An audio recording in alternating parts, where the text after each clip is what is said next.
जय हिंद बच्चों, स्वागत है आप सभी का पटेल सर मैथ्स के इस यूट्यूब प्लेटफॉर्म पे। हमने अब तक पूरे 2 चैप्टर पढ़ चुके हैं। पहला अर्थमेटिक प्रोग्रेशन, दूसरा क्वाड्रेटिक इक्वेशन। क्वाड्रेटिक इक्वेशन और अर्थमेटिक प्रोग्रेशन की एनसीईआरटी सॉल्यूशन की जो सीरीज़ है वो मैंने अब उसकी जो प्लेलिस्ट है वो मैंने अपने चैनल पे बना रखी है।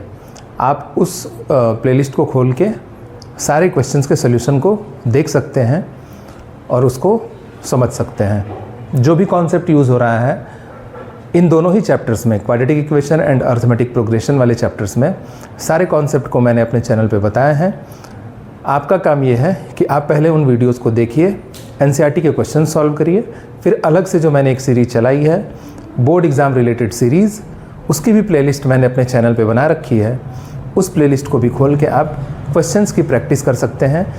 इस सीरीज़ में बेसिकली ऐसे क्वेश्चंस हैं जो कि एनसीईआरटी में नहीं दिए हुए हैं, वो कभी न कभी बोर्ड एग्ज़ाम्स में किसी न किसी रूप में पूछे गए हैं, ठीक है। और एग्ज़ामिनेशन पॉइंट ऑफ व्यू के लिए ये जो सीरीज़ है वो बहुत ही यूज़फुल और बहुत ही ज़रूरी रहने वाली है। इसमें आपको कुछ डिफरेंट टाइप के कॉन्सेप्ट भी सीखने को मिलेंगे और साथ ही साथ आपकी प्रैक्टिस भी एकदम बेहतरीन तरीके से हो पाएगी, ठीक। शुरू करते हैं अपने हम पहले क्वेश्चन से। पहला क्वेश्चन जो हमारा है वो आप देख सकते हैं स्क्रीन पे, ठीक है। और मैं यहाँ पे पढ़ रहा हूँ और आप तब तक क्वेश्चन को पढ़िए। क्वेश्चन कुछ इस प्रकार से है, दिया हुआ है, if the common difference of an AP is 5 then what is A18 minus A13। Question जो दिया है, मैं यहाँ पे क्वेश्चन आपको बता रहा हूँ और आप देखिएगा क्वेश्चन को। क्वेश्चन में कह रहा है कि हमको बताना है कॉमन डिफरेंस की वैल्यू। जो पहला क्वेश्चन रहने वाला है आज का, उसमें हमको कॉमन डिफरेंस की जो वैल्यू है, वो कॉमन डिफरेंस की वैल्यू क्वेश्चन में कितनी दी हुई है, वो दी हुई है 5। कितनी दी हुई है? 5 दी हुई है। हमको क्या बताना है? A18 माइनस A13 बताना है। क्या बताना है हमको? A18 माइनस A13 की वैल्यू हमको फाइंड आउट करना है, ठीक। हम सभी को पता है इस A18 को मैं क्या लिखूंगा, देखो इसी को भी हम, इसी A18 को हम क्या लिख सकते हैं? T18, यानी बेसिकली हमको क्या बताना है? T18 माइनस T13 की वैल्यू को बताना है। और मैंने पहले ही आप सभी को बता रखा है कि कहीं पे भी अगर T18 दिखे तो उसको मैं क्या लिखूंगा? उसको लिखूंगा मैं A+18 माइनस 1 इंटू डी। क्यों लिख रहा हूँ? क्योंकि Tn का फॉर्मूला होता है A+n माइनस 1 इंटू डी। तो इसको अगर मैं डायरेक्ट लिखना चाहूँ तो इसको क्या लिखूंगा मैं? A+18 माइनस 1 इंटू डी, यानी कि A+17D, ठीक है। फिर माइनस इसको क्या लिखूंगा मैं? A+12D, ठीक है। अब यहाँ पे देखिए, यहाँ पे अगर मैं इसको सॉल्व कर रहा हूँ तो ये हो जाएगा A+17D minus A minus 12D। A से A कैंसिल आउट हो गया और यहाँ पे 17D माइनस 12D कितना होगा? 5D बचेगा। और D की वैल्यू क्वेश्चन में कितनी दी हुई है? क्वेश्चन में D की वैल्यू 5 दी हुई है, यानी कि इस क्वेश्चन का जो आंसर होगा वो कितना हो जाएगा? वो हो जाएगा 25, ठीक है। तो आशा करता हूँ ये क्वेश्चन आपको समझ में आया होगा, ठीक है। अब हमारा जो अगला क्वेश्चन है, अब हम पढ़ते हैं अपने नेक्स्ट क्वेश्चन की तरफ। हमारा जो नेक्स्ट क्वेश्चन है स्क्रीन पे आप सभी देख सकते हैं। उसके बाद मैं क्वेश्चन को पढ़ दे रहा हूँ, आप लोग सुनिए ध्यान से और अपना दिमाग लगाइए कि इस क्वेश्चन को हम कैसे सॉल्व करेंगे, ठीक। बहुत इजी क्वेश्चन है, ट्रिकी क्वेश्चन है, आसान सा क्वेश्चन है। दिया है, what is the common difference of an AP in which A18 minus A14 equals to 32। Question में दिया हुआ है कि A18 और माइनस A14 की जो वैल्यू है वो 32 है, ठीक है। अब इस A18 को मैं लिखना चाहूँ तो इसको मैं क्या लिखूंगा? इसको लिखूंगा मैं A+18 माइनस 1 इंटू डी, यानी कि A+17D। फिर माइनस इसको क्या लिखूंगा? A+14 माइनस 1 इंटू डी, यानी कि A+13D और इक्वल्स टू 32। ब्रैकेट हटाऊंगा, माइनस से अंदर मल्टीप्लाई होगा तो ये क्या हो जाएगा? A+17D minus A minus 13D equals to 32। A से A कट गया, 17D में से 13D जाएगा तो कितना बचेगा? 4D equals to 32। ये यहाँ से कट जाएगा 8 टाइम्स में, यहाँ से D की वैल्यू कितनी आ गई? 8 आ गई। तो ये रहा इस क्वेश्चन का सही आंसर, D इक्वल्स टू 8 इस क्वेश्चन का सही जवाब रहा। ये जो अभी हमने दोनों क्वेश्चन किए हैं, इस प्रकार के क्वेश्चंस MCQ के फॉर्म में आपके बोर्ड एग्जाम्स में पूछे जा सकते हैं। ठीक है, अब इसके बाद जो हमारा नेक्स्ट क्वेश्चन रहने वाला है, अब हमारा जो अगला क्वेश्चन रहने वाला है, अगला क्वेश्चन हमारा बहुत ही इंपॉर्टेंट क्वेश्चन रहने वाला है। थोड़ा सा हट के क्वेश्चन है क्वेश्चन ईजी, बट इसको आप कोशिश करिए कि एक बार आप इसको खुद से ट्राई करिए, खुद से लगाइए। हालांकि मैं इस क्वेश्चन का कंप्लीट सोल्यूशन अभी बताऊंगा आप लोगों को, लेकिन आप सभी वीडियो पॉज करिए। वीडियो पॉज करके अगर इसका सोल्यूशन आप सभी कर सकते हैं तो सोल्यूशन करिए, और सोल्यूशन करके आप उसका जो आंसर होगा उसका आंसर आप कमेंट में पिन कर सकते हैं। तो आइए शुरू करते हैं हम अपने नेक्स्ट क्वेश्चन को। हमारा जो नेक्स्ट क्वेश्चन है कुछ इस प्रकार से है, मैं क्वेश्चन यहाँ पे पढ़ रहा हूँ। क्वेश्चन दिया है इफ़ ABC, आप देख सकते हैं स्क्रीन पे, find ABC such that the following numbers are in AP। ठीक है, हमको A, B और C की वैल्यू बतानी है। ठीक, और जो AP दिया हुआ है वो AP क्या दिया है, A 7, B 23 and C। Question दिया हुआ है A 7, B। तो देखिए जो हमारा नेक्स्ट क्वेश्चन है वो कुछ इस प्रकार से है, तीसरा नंबर क्वेश्चन है आज का ये। AP क्या दिया हुआ है, AP दिया हुआ है A 7, B और उसके बाद से दिया है 23 और फिर क्या दिया है C। ठीक, अब अगर कोई भी सीरीज़ AP में है तो हम सभी को पता है कि कॉन्सेक्यूटिव टर्म्स का जो डिफरेंस होता है वो हमेशा ही क्या होता है, इक्वल होता है। ठीक, तो हम कॉन्सेक्यूटिव टर्म्स का डिफरेंस यहाँ पे ले रहे हैं। तो अगर हम डिफरेंस लेंगे तो क्या होगा, देखिए इसका डिफरेंस, इसका डिफरेंस, इसका डिफरेंस और इसका डिफरेंस, सबका डिफरेंस क्या होगा, इक्वल होगा। तो पहले हम इसका डिफरेंस लिखते हैं, तो इसका डिफरेंस क्या होगा, 7 - A। बेसिकली वो क्या है, कॉमन डिफरेंस है, तो 7 - A। और फिर B - C, ये भी क्या है, कॉमन डिफरेंस। और फिर क्या है 23 - B, ये भी क्या है, कॉमन डिफरेंस। और उसके बाद से क्या है C - 23। अब हमको इसमें से बताना है A, B और C की वैल्यू। हमको क्या बताना है, इसमें से A की वैल्यू बताना है, B की वैल्यू बताना है और C की वैल्यू बताना है। ठीक, कोई बात नहीं, आप देख सकते हैं। देखिए ध्यान से, इसमें हम करेंगे क्या, अगर मैं आपसे बोलूं, अगर मैं केवल इन दोनों को सॉल्व करूं, ठीक, ये दोनों आपस में इक्वल हैं, हालांकि इक्वल तो चारों हैं, लेकिन अभी हम इन दोनों को इक्वल करेंगे। इसको हम इक्वल करेंगे तो क्या होगा, B - 7 = 23 - B। इस B को इधर लेके आएंगे तो ये क्या हो जाएगा, B + B = ये इधर जाएगा तो क्या हो जाएगा, प्लस हो जाएगा। ठीक, यहाँ से हो जाएगा 2B = 30 और यहाँ से B की वैल्यू निकल के आ जाएगी 15। B की वैल्यू कितनी निकल के आ जाएगी, 15 निकल के आ जाएगी। यानी कि एक आंसर हमारा मिल गया, वो कितना मिला है, 15। ठीक, B की वैल्यू कितनी आ गई, 15 आ गई। ठीक, कोई बात नहीं। अब B की वैल्यू जो 15 आई है उसको सॉल्व करने से पहले हम एक काम करते हैं। अब हम ये देखेंगे कि अब हम किसकी वैल्यू निकाल करके हम आंसर निकाल सकते हैं। ठीक, तो देखिए ध्यान से यहाँ पे, अगर मैं B की वैल्यू यहाँ पे 15 रख रहा हूँ, B की वैल्यू में क्या रख रहा हूँ, 15, तो क्या होगा, 7A = 15 - 7। तो ये हो जाएगा 7 - A = 15 में से 7 जाएगा 8, ये A इधर आ जाएगा और 8 इधर आ जाएगा। तो यहाँ से A की वैल्यू जो आएगी वो A की वैल्यू आ जाएगी -1। कितनी आ जाएगी, -1। ठीक है, अब इसके बाद हम किसको इक्वल करेंगे, हम इसको इक्वल कर सकते हैं, इन दोनों को हम इक्वल कर सकते हैं। पहले इन दोनों को इक्वल किया है, फिर इन दोनों को इक्वल किया है और फिर लास्ट में हम इन दोनों को इक्वल करेंगे। तो इन दोनों को इक्वल करिए, क्या हो जाएगा ये, तो ये हो जाएगा 23 - B की वैल्यू कितनी है, 15 = C - 23। ठीक है, तो आप देख सकते हैं 23 में से 15 जाएगा तो कितना बचेगा, 8 और = C - 23, ये इधर आएगा तो ये हो जाएगा 23 + 8, यानी कि C की वैल्यू कितनी आ गई, 31। C की वैल्यू कितनी आ गई, 31। अब हमारा जो A, B और C की वैल्यू आई है, देखिए A की वैल्यू -1, B की वैल्यू 15 और C की वैल्यू कितनी आई है, 31 आई है। ठीक, अब हम चेक करेंगे कि ये जो तीनों आंसर हमने निकाला है वो सही निकाला है कि गलत निकाला है। तो उसको चेक हम कैसे करेंगे, हम AP की जो सीरीज़ है उसमें हम वैल्यू पुट करते हैं। तो देखिए A की वैल्यू कितनी होगी यहाँ पे, -1, फिर B की वैल्यू फिर नेक्स्ट टर्म क्या दिया है, 7, फिर उसके बाद B की वैल्यू कितनी आई है, 15 आई है, और फिर उसके बाद 23 दिया है और C की वैल्यू कितनी निकल के आई है, 31 निकल के आई है। तो आप चेक कर सकते हैं कि सबका जो कॉमन डिफरेंस निकल के आएगा इस क्वेश्चन में वो 8 निकल के आएगा। 7 माइनस ऑफ -1 8 होगा, 15 माइनस 7 8 होगा, 23 माइनस 15 8 होगा, 31 माइनस 23 8 होगा। यानी कॉमन डिफरेंस इक्वल आ रहा है। इसका मतलब कि ये जो सीरीज़ बनी है ये हमारी एकदम बिल्कुल ही सही है, और ABC का भी जो वैल्यू निकल के आया है वो भी 100% क्या है, सही है। ठीक, तो आशा करता हूँ ये क्वेश्चन भी आपको समझ में आ गया होगा। अब हम बढ़ेंगे अब जो हमारा नेक्स्ट क्वेश्चन रहने वाला है उस नेक्स्ट क्वेश्चन को आप स्क्रीन पे देख सकते हैं। बहुत ही अच्छा क्वेश्चन है और मैं यहाँ क्वेश्चन पढ़ रहा हूँ।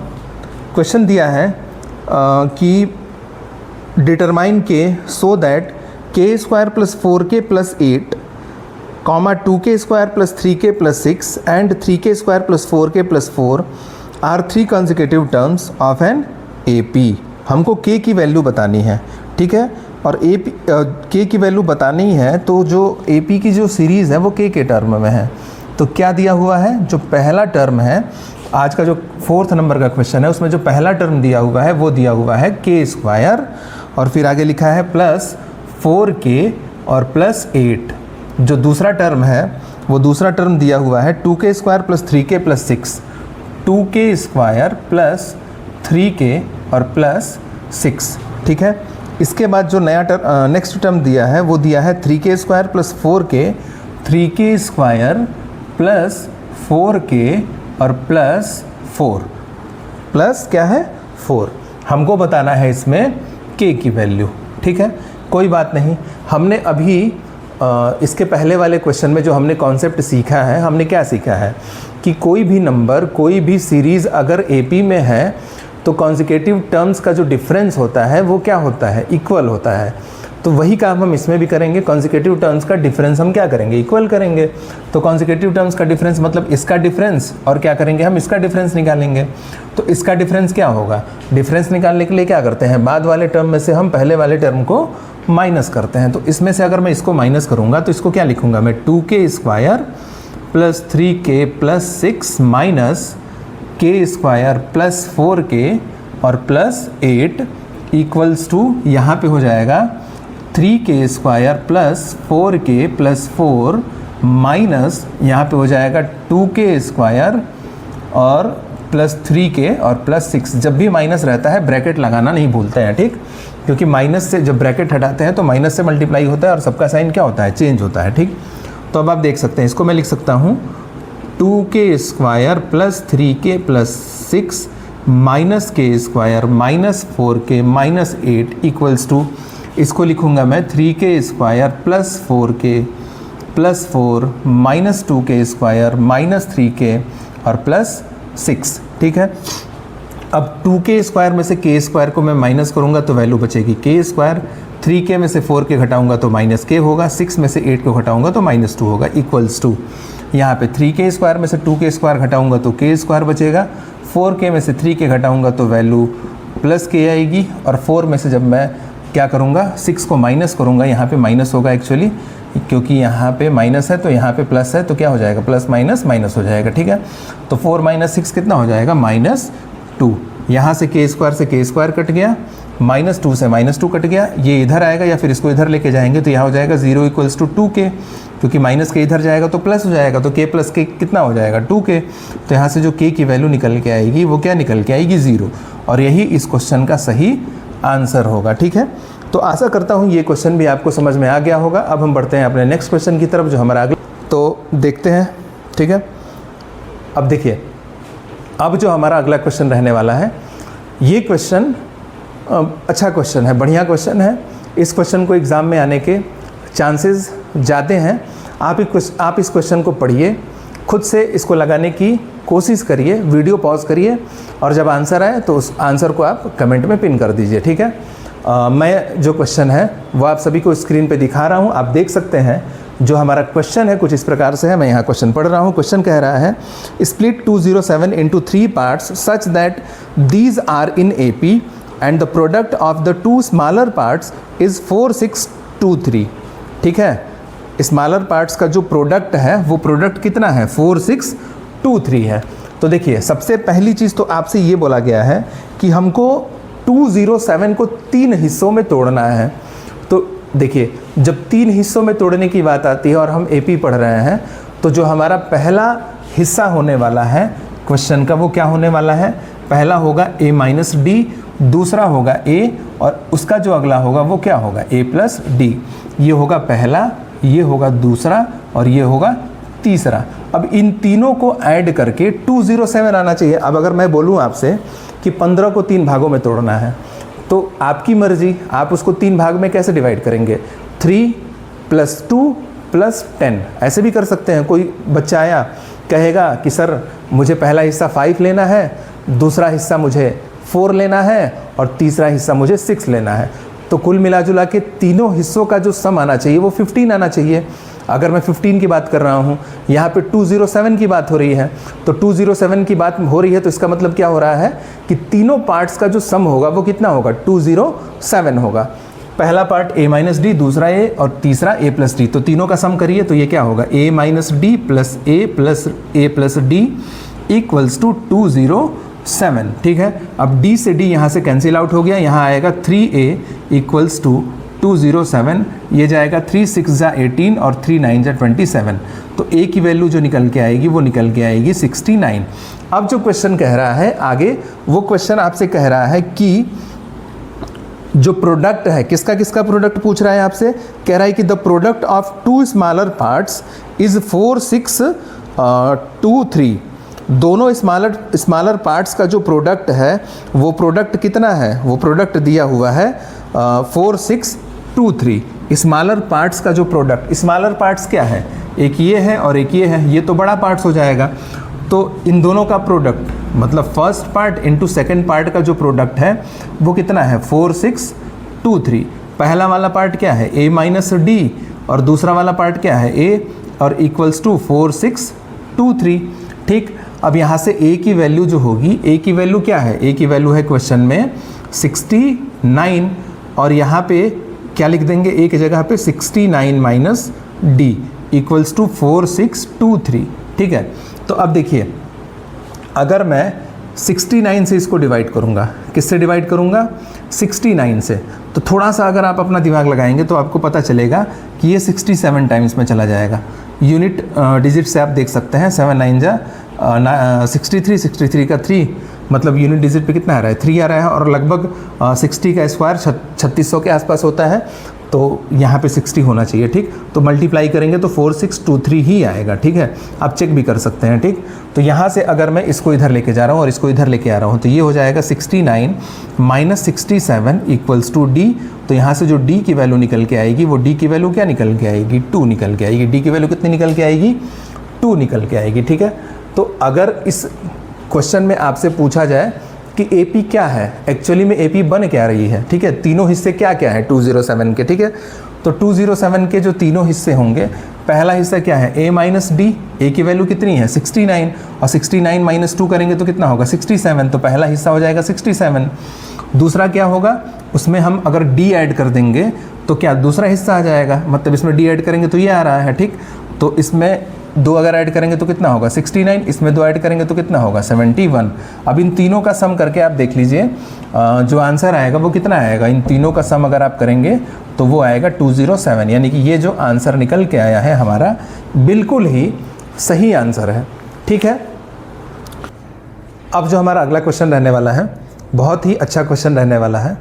इस क्वेश्चन में बेसिकली 2 चैप्टर के कॉन्सेप्ट यूज़ होने वाले हैं। एक बेसिक ट्रायंगल का कॉन्सेप्ट यूज़ होने वाला है और एक अर्थमेटिक प्रोग्रेशन का बेसिक सा कॉन्सेप्ट यूज़ होने वाला है। ठीक है, तो जो अगला क्वेश्चन है उस क्वेश्चन को मैं स्क्रीन पे दिखा रहा हूँ, आप सभी क्वेश्चन को पढ़ सकते हैं ध्यान से और देख सकते हैं। वीडियो को पॉज करिए और उसके सोल्यूशन को करके आंसर को कमेंट में पिन कर सकते हैं। तब तक मैं यहाँ पे क्वेश्चन पढ़ रहा हूँ। क्वेश्चन जो है हमारा कुछ इस प्रकार से है, the angle of a triangle are in AP, the greatest angle is twice the least, find the all angle of the triangle. ठीक है, तो देखिए जो क्वेश्चन है, क्वेश्चन कह रहा है कि कोई ट्रायंगल है, आज का ये 6 नंबर का क्वेश्चन है, कोई ट्रायंगल है जिसके जो एंगल हैं वो AP में है। तो ये इसका वर्टेक्स A मान लेता हूँ ट्रायंगल का, ये B और ये C। सपोज दैट ये एंगल A है, ये B है और ये C है। ठीक है, तो अगर ये ट्रायंगल AP में होगा, मतलब इसके एंगल्स AP में होंगे, तो ए बी सी को मैं क्या कह सकता हूँ, ये ए पी बना रहा है। तो कोई भी अगर 3 टर्म्स का अगर ए पी बन रहा है तो उसकी खासियत होती है कि जो बीच वाला टर्म होता है वो किनारे वाले टर्म्स के सम के हाफ के इक्वल होता है। ठीक है, तो मैं यहाँ पे लिख सकता हूँ b equals to A plus C divided by 2। आप चेक कर सकते हैं, जैसे यहाँ पे 1 2 3 क्या है, ए पी में है, सबका कॉमन डिफरेंस क्या है, 1 है। तो जो 2 है वो 3 + 1 का क्या है, आधा ही तो है। तो वही कॉन्सेप्ट मैंने यहाँ पे क्या किया है, यूज़ किया है। और ये कॉन्सेप्ट आया कहाँ से है, इस पर हम अलग से कभी किसी क्वेश्चन में चर्चा करेंगे। ठीक है, तो देखिए ध्यान से, यहाँ पे अलग से आपसे एक बात बताई जा रही है। अलग से एक बात क्या बताई जा रही है इस क्वेश्चन में? क्वेश्चन में कहा जा रहा है कि जो ग्रेटेस्ट वाला एंगल है, मान लेते हैं कि ग्रेटेस्ट एंगल ए है और जो लीस्ट एंगल है क्या है, वो सी है। यह है ग्रेटेस्ट एंगल, सपोज दैट ये क्या है, ग्रेटेस्ट, और ये क्या है, लीस्ट एंगल है। ठीक, तो जो ग्रेटेस्ट एंगल है मतलब ए जो है वो 2 गुना है लीस्ट वाले एंगल के, मतलब ए इक्वल्स टू क्या है, 2c। ये 2 इन्फॉर्मेशन हमको दिया है। ठीक, कोई बात नहीं, यहाँ से अगर मैं क्रॉस मल्टीप्लाई करूँगा तो 2b equals to a + c आएगा। ठीक है, हमको पता है कि ट्रायंगल के तीनों एंगल का जो सम होता है, इंटीरियर एंगल का जो सम होता है तीनों एंगल का, वो कितना होता है, 180 डिग्री होता है। तो मैं क्या लिख सकता हूँ, a + b + c equals to 180 degree. ठीक, यहाँ पे मैं ब्रैकेट में लिख दूंगा बाई प्रॉपर्टी ऑफ ट्रायंगल। ठीक, तो a + b + c equals to 180 degree. यहाँ पे 2b equals to a + c है, मतलब a + c की जगह पे मैं 2b लिख दूंगा और +b इक्वल्स टू 180 डिग्री। तो यहाँ से 3b इक्वल्स टू कितना आ जाएगा, 180 डिग्री। तो यहाँ से b की वैल्यू कितनी निकल के आ जाएगी, 60 डिग्री निकल के आ जाएगी। ठीक है, अब यहाँ पे मैं b की जगह पे 60 डिग्री रख रहा हूँ। क्या रख रहा हूँ, 60 डिग्री रखूँगा। ठीक, तो यहाँ पे अगर मैं रख रहा हूँ तो देखिएगा ध्यान से, तो 2 × 60 डिग्री हो जाएगा और इक्वल्स टू a + c। यहाँ से अभी मैंने a इक्वल्स टू 2c बोला है, तो a की जगह पे मैं 2c लिख सकता हूँ।